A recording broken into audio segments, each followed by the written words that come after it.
Miss, I don't have this letter on my computer.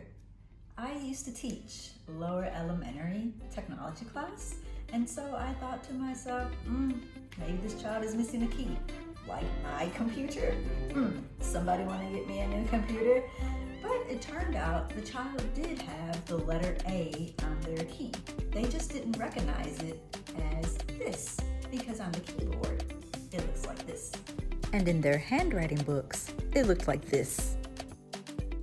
That's when I knew that some letters are a little tricky for kids because they can look several different ways. And so I have 3 strategies for you today on how to help children with those tricky letters.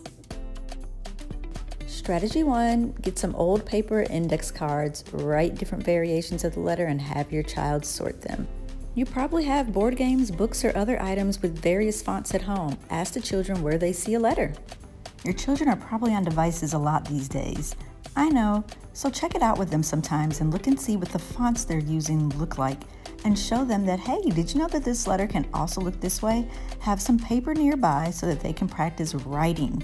Handwriting goes a long way in developing their fine motor skills and their muscle memorization of what letters can look like. In fact, as our gift to you and for saying thanks for watching these videos, we are giving you a complimentary handwriting pack of some of our tricky letters. You can find this resource on our Teachers Pay Teachers store. So those are the 3 strategies. Use items that you already have at home that have printed text. Use old papers and things that you already have at home for sorts. And practice handwriting. And we're even giving you a complimentary page of our tricky letters.